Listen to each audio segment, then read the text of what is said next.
पंडित और यमदूत की कहानी है।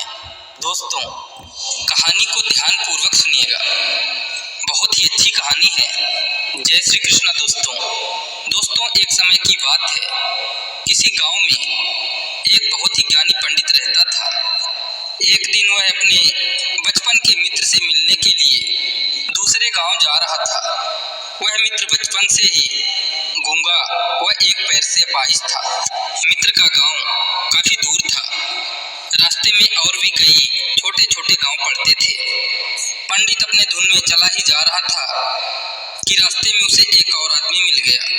वह भी पंडित के साथ साथ चलने लगा। पंडित ने सोचा, चलो अच्छा ही हुआ, साथ साथ चलने से सफर जल्दी कट जाएगा। चलते चलते पंडित ने उस आदमी से उसका नाम पूछा तो उस आदमी ने अपना नाम महाकाल बताया। पंडित को यह नाम थोड़ा अजीब सा लगा, पर पंडित ने नाम के विषय में कुछ और पूछना उचित नहीं समझा। दोनों धीरे धीरे साथ में चल ही रहे थे। तभी रास्ते में एक गांव आया तो महाकाल ने पंडित से कहा, तुम आगे चलो, मुझे इस गांव में एक संदेशा देना है, मैं तुमसे आगे मिलता हूँ। पंडित ने कहा, ठीक है, और आगे की ओर चल दिया। तभी ही गांव में खबर फैली कि एक व्यक्ति को भैंसे ने मार दिया है। जैसे ही भैंसे ने उस व्यक्ति को मारा, ठीक थोड़ी ही देर में महाकाल आ गया। फिर चलते चलते दोनों एक दूसरे गांव के बाहर पहुंचते हैं, जहां पर एक छोटा सा मंदिर बना था। ठहरने की व्यवस्था भी अच्छी लग रही थी। पंडित के मित्र का भी गांव वहां से दूर था और रात्रि भी होने वाली थी। तो पंडित ने कहा, रात्रि होने वाली है, पूरा दिन चलते चलते थकान भी लग रही है और भूख भी लगी है, तो यहीं भोजन करके आराम कर लेते हैं, सुबह आराम से आगे का सफर करेंगे। महाकाल ने कहा, ठीक है, मुझे इस गांव में किसी को कुछ जरूरी सामान देना है, तुम खाना खा लो और आराम करो, मैं बाद में आके खा लूंगा। इतना कहकर वह चला गया। लेकिन उसके जाते ही कुछ ही देर में उस गांव में धुआं उठता दिखाई दिया और देखते ही देखते पूरे गांव में आग लग गई। पंडित ने आश्चर्य से सोचा, यह महाकाल जहां भी जाता है वहां किसी न किसी तरह की हानि जरूर हो जाती है, कुछ तो गड़बड़ है। लेकिन पंडित ने रात्रि में महाकाल से इस बात का कोई जिक्र नहीं किया। सुबह दोनों ने फिर अपने गंतव्य की ओर चलना प्रारंभ कर दिया। कुछ ही दूर में फिर एक गांव आया तो महाकाल ने फिर पंडित से कहा, आप आगे चलते जाइए, मैं कुछ दूर में आपसे मिलता हूँ। मुझे इस गांव में भी कुछ जरूरी काम है, तो काम करके मैं आपसे कुछ आगे मिल लेता हूँ। यह कहकर महाकाल जाने लगा। लेकिन इस बार पंडित आगे नहीं बढ़ा, बल्कि वहीं खड़ा होकर महाकाल को देखता रहा कि अब वह कहाँ जाता है और क्या करता है। तभी लोगों की आवाजें सुनाई देने लगी कि किसी व्यक्ति को सांप ने काट लिया है और वह मर गया है। ठीक उसी समय महाकाल फिर से उस पंडित के पास पहुंच गया। लेकिन इस बार पंडित को सहन नहीं हुआ। उसने महाकाल से पूछ ही लिया कि तुम जिस गांव में जाते हो वहां कोई न कोई नुकसान जरूर हो जाता है, क्या तुम मुझे बता सकते हो, ऐसा क्यों होता है? तो महाकाल ने जवाब दिया, पंडित जी, आप तो मुझे बहुत बड़े ज्ञानी मालूम पड़े थे, इसीलिए मैं आपके साथ चलने लगा था, क्योंकि ज्ञानियों का संग बहुत अच्छा होता है, परंतु आप अभी तक समझ नहीं पाए मैं कौन हूँ। पंडित ने कहा, मैं समझ गया हूँ, लेकिन मुझे कुछ शंका है। अगर आप ही अपना उपयुक्त परिचय दे दें तो मुझे आसानी होगी। तो महाकाल ने जवाब दिया, मैं यमदूत हूँ और यमराज की आज्ञा से उन लोगों के प्राण हरण करता हूँ जिनकी आयु पूर्ण हो चुकी है। हालांकि पंडित को पहले से ही इस बात की शंका थी, फिर भी महाकाल के मुंह से यह सुनकर पंडित घबरा गया। लेकिन फिर से हिम्मत करके पूछा, अगर ऐसी बात है और तुम सचमुच ही यमदूत हो तो बताओ, अगली मृत्यु किसकी है? यमदूत ने जवाब दिया, अगली मृत्यु तुम्हारे उसी मित्र की है जिससे तुम मिलने जा रहे हो, और उसकी मृत्यु का कारण भी तुम ही बनोगे। यह बात सुनकर पंडित सहम सा गया और सोच में पड़ गया कि वास्तव में यदि यह महाकाल यमदूत हुआ तो उसकी बात भी सही होगी और उसके कारण मेरे बचपन के सबसे घनिष्ठ मित्र की मृत्यु हो जाएगी। इसलिए अच्छा यही होगा कि मैं अपने मित्र से मिलने ही न जाऊं। कम से कम मैं तो उसकी मृत्यु का कारण नहीं बनूंगा। महाकाल ने कहा, तुम जो सोच रहे हो वह सब मुझे पता है, मगर तुम्हारे अपने मित्र से मिलने न जाने से नियति नहीं बदल जाएगी। तुम्हारे मित्र की मृत्यु निश्चित है और वह अगले कुछ ही क्षणों में घटित होने वाली है। महाकाल के मुंह से ऐसी बातें सुनकर पंडित को झटका सा लगा, क्योंकि महाकाल ने उसके मन की बात जान ली थी, जो एक साधारण व्यक्ति के लिए संभव नहीं है। अब पंडित को विश्वास हो गया कि यह महाकाल सचमुच में ही यमदूत है, इसलिए वह मित्र के मृत्यु का कारण न बने, इस कारण वह पीछे की ओर मुड़ा और अपने गांव की ओर जाने लगा। परंतु जैसे ही पंडित मुड़ा, उसका मित्र तेजी से उसकी ओर आता दिखाई दिया, जो पंडित को देखकर अत्यंत प्रसन्न दिख रहा था। अपने मित्र के आने की गति को देखकर पंडित को ऐसा लगा जैसे कि उसका मित्र काफी समय से उसके पीछे ही आ रहा है, लेकिन वह बचपन से ही गूंगा था और पैर से अपाहिज था, इसलिए न तो पंडित तक पहुंच पा रहा था और न ही पंडित को आवाज देकर रोक पा रहा था। लेकिन जैसे ही वह पंडित के पास पहुंचा, अचानक उसकी मृत्यु हो गई। पंडित हक्का बक्का होकर महाकाल की ओर देखने लगा, जैसे कि वह पूछना चाह रहा हो कि आखिर क्या हुआ। महाकाल ने पंडित के मन की बात समझ गया और बोला, तुम्हारा मित्र पिछले गांव से ही पीछे पीछे आ रहा था, लेकिन वह अपाहिज और गूंगा होने की वजह से तुम तक नहीं पहुंच सका। उसने अपनी संपूर्ण ताकत लगाकर तुम तक पहुंचने की कोशिश की, लेकिन बुढ़ापे में बचपन जैसी ताकत नहीं होती, इसलिए हृदयाघात के कारण तुम्हारे मित्र की मृत्यु हो गई। क्योंकि तुमसे मिलने के लिए वह अपनी सीमाओं को लांघते हुए तुमसे मिलने के लिए पीछे पीछे भाग रहा था, इसलिए अपने मित्र के मृत्यु का कारण तुम ही बने। अब पंडित को विश्वास हो चुका था कि सचमुच में महाकाल एक यमदूत है और उसका कार्य जीवों के प्राण हरना है। पंडित एक ज्ञानी व्यक्ति था, इसलिए यह भी जानता था कि मृत्यु पर किसी का बस नहीं चलता, सभी जीवों को एक न एक दिन तो मरना ही है।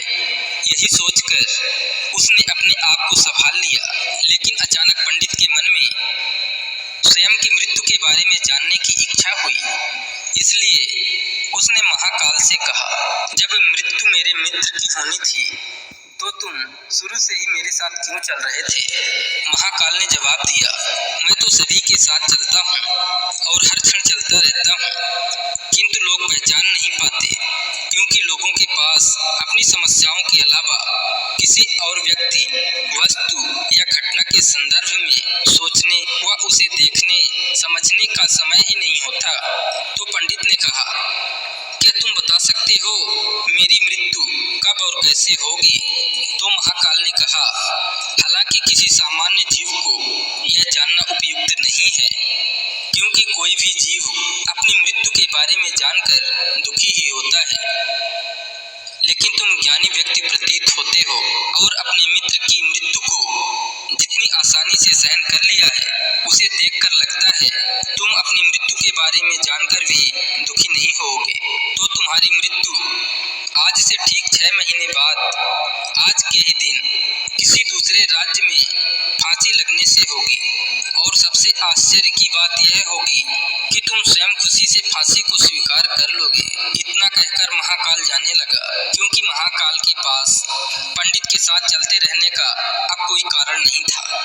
पंडित भी अपने मित्र की यथाशक्ति कर्मकांड करके अपने गांव चला गया, लेकिन कोई व्यक्ति कितना भी ज्ञानी क्यों न हो, अपनी मृत्यु की बात जानकर व्यथित तो होता ही है, और मृत्यु से बचने के लिए कुछ ना कुछ करता ही है। सो पंडित ने भी किया। क्योंकि पंडित विद्वान था, इसलिए उसकी ख्याति उसके राज्य के राजा तक थी। तो पंडित ने सोचा, राजा के पास तो कई ज्ञानी मंत्री होते हैं, तो मेरी मृत्यु से संबंधित समस्या का कोई न कोई हल निकाल ही लेंगे। तो पंडित ये सोचते हुए राज दरबार में पहुंच जाता है और राजा को सारा वृत्तांत सुनाया। राजा ने अपने मंत्रियों को बात बताई और उनसे सलाह मांगी। अंत में सभी ने विचार विमर्श करके कहा, अगर पंडित की बात सही है तो उसकी मृत्यु भी 6 महीने के बाद ही होगी। लेकिन मृत्यु तब होगी जब वह किसी दूसरे राज्य में जाएगा। यदि वह दूसरे राज्य में जाए ही ना तो मृत्यु भी नहीं होगी। मंत्रियों का यह सलाह राजा को भी उपयुक्त लगी। तो पंडित के रहने की व्यवस्था महल में कर दी गई और राजा के आदेश के बिना उस पंडित से किसी को भी मिलने नहीं दिया जाता था। लेकिन पंडित कहीं भी आ जा सकता था ताकि यह ना लगे कि वह राजा की कैद में है। परंतु पंडित डर के मारे स्वयं ही कहीं आता जाता नहीं था। धीरे धीरे पंडित की मृत्यु का समय नजदीक आने लगा और वह भी दिन आ गया जब पंडित की मृत्यु होनी थी। तो जिस दिन पंडित की मृत्यु होने वाली थी, तो पंडित डर के मारे उस दिन जल्दी ही सो गया ताकि जल्दी से वह रात बीत जाए और अगला दिन आ जाए तो मृत्यु टल सके। लेकिन पंडित को स्वयं नींद में चलने की बीमारी थी और इस बीमारी के बारे में वह स्वयं भी नहीं जानता था। अतः राजा या किसी वैद्य को इस बीमारी के बारे में बताने का तो प्रश्न ही नहीं उठता। पंडित अपनी मृत्यु को लेकर बहुत चिंतित था और नींद में चलने की बीमारी तभी आती है जब नींद ठीक तरह से न हो पा रही हो।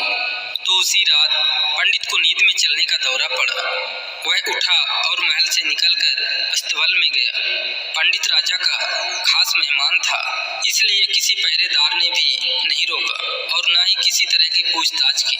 अस्तबल में पहुंचकर वह सबसे तेज चलने वाले घोड़े की पीठ में सवार होकर नींद में ही राज्य की सीमा के बाहर किसी दूसरे राज्य में चला गया। इतना ही नहीं, वह दूसरे राज्य के राजा के महल में पहुंच गया और उस महल के पहरेदार ने भी उसे नहीं रोका और ना ही कोई पूछताछ की। सभी लोग रात्रि की अंतिम प्रहर होने के कारण नींद में थे। वह पंडित सीधे राजा के शयन कक्ष में पहुंच गया, जहां राजा और रानी सो रहे थे। वहीं पंडित भी जाकर लेट गया। सुबह हुई तो राजा ने पंडित को रानी के बगल में सोया हुआ देखा, जिससे राजा बहुत क्रोधित हुआ। पंडित को गिरफ्तार कर लिया गया। पंडित को तो कुछ समझ में ही नहीं आ रहा था कि आखिर दूसरे राज्य में और राजा के शयन कक्ष में कैसे पहुंच गया। लेकिन वहाँ ये सब सुनने वाला कौन था? राजा ने पंडित को दरबार में हाजिर करने को हुक्म दिया। कुछ समय बाद पंडित को दरबार में लाया गया। कुछ समय बाद राजा का दरबार लगा, जहाँ राजा ने पंडित को देखा और देखते ही इतना क्रोधित हुआ कि पंडित को फांसी पर चढ़ा देने का आदेश सुना दिया। फांसी की सजा सुनकर पंडित कांप गया। फिर भी कुछ हिम्मत कर राजा से कहा, महाराज, मैं नहीं जानता कि राजमहल में कैसे पहुंचा। मैं ये भी नहीं जानता हूँ कि आपके शयन कक्ष में कैसे आया और आपके राज्य के किसी पहरेदार ने रोका क्यों नहीं।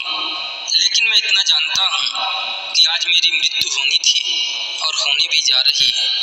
राजा को यह बात थोड़ी अटपटी लगी। उसने पूछा, तुम्हें कैसे पता कि आज तुम्हारी मृत्यु होनी है? कहना क्या चाहते हो? राजा के इस सवाल के जवाब में पंडित ने पिछले 6 महीने की कहानी बता दी और कहा, महाराज, मेरा क्या किसी भी सामान्य व्यक्ति में इतना साहस नहीं कि वह राजा के शयन कक्ष में राजा की उपस्थिति में रानी के पास सो जाए। राजा को पंडित की बात में थोड़ा सत्यता दिखाई दिया, परंतु उसने सोचा यह मृत्यु से बचने के लिए महाकाल और अपनी मृत्यु की भविष्यवाणी का बहाना बना रहा है। इसलिए राजा ने पंडित से कहा, यदि तुम्हारी बात सत्य है और आज तुम्हारी मृत्यु का दिन है, जैसा कि महाकाल ने तुमसे कहा था, तो तुम्हारी मृत्यु का कारण मैं नहीं बनूंगा। लेकिन अगर बात झूठी निकली तो निश्चित ही आज तुम्हारी मृत्यु का दिन होगा। क्योंकि पड़ोसी राज्य का राजा उसका मित्र था, उसने तुरंत सिपाहियों के हाथ दूसरे राज्य के राजा को पत्र भेजा और पंडित की बात के सत्यता का प्रमाण मांगा। शाम तक भेजे गए सैनिक लौटे और उन्होंने बताया कि महाराज, पंडित जो कह रहा है वो पूर्णतः सत्य है। दूसरे राज्य के राजा ने पंडित को रहने के लिए अपने ही महल में संपूर्ण व्यवस्था कर रखी थी और पिछले 6 महीने से पंडित राजा का मेहमान था।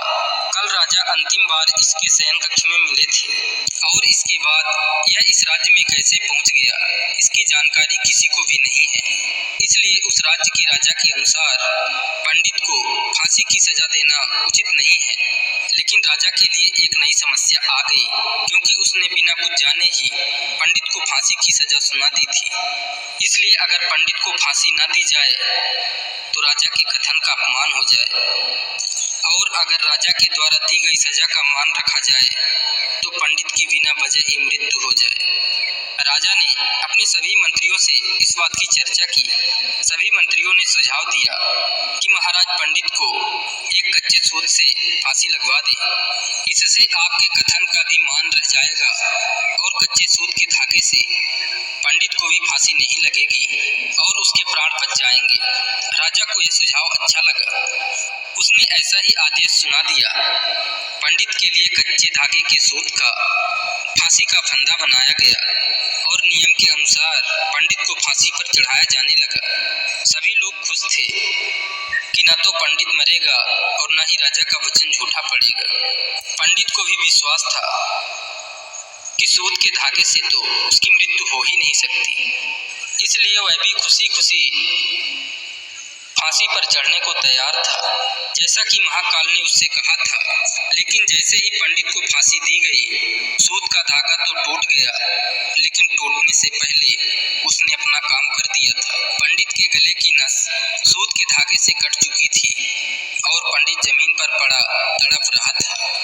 हर धड़कन के साथ उसके गले से खून की फुहार निकल रही थी और देखते ही देखते पंडित का शरीर पूरी तरह से शांत हो गया। सभी लोग आश्चर्यचकित थे, पंडित को मरते देख रहे थे। किसी को विश्वास ही नहीं हो रहा था कि इस कमजोर से धागे से किसी की मृत्यु हो सकती है। लेकिन घटना घट चुकी थी। नियति ने अपना काम कर दिया था। जो होना होता है वो होकर ही रहता है। हम चाहे जितनी भी सावधानियां बरतें, जितना भी उपाय कर लें, लेकिन हर घटना और घटना का पूरा प्रणाली पहले से ही तय होता है, जिसे हम थोड़ा सा भी इधर उधर नहीं कर सकते। इसलिए ईश्वर ने हमें भविष्य जानने की क्षमता नहीं दी है, ताकि हम अपने जीवन को ज़्यादा बेहतर तरीके से जी सकें। और यही बात उस पंडित पर भी लागू होती है। यदि पंडित ने महाकाल से अपने मृत्यु के बारे में न पूछा होता तो 6 महीने राजा की कैद में रहकर डर डर के जीने की बजाय ज़्यादा बेहतर जिंदगी जीता। दोस्तों, अगर कहानी अच्छी लगी हो तो चैनल को जरूर सब्सक्राइब करें, वीडियो को लाइक करें, शेयर करें एवं कमेंट करें। जय श्री कृष्णा। राधे राधे।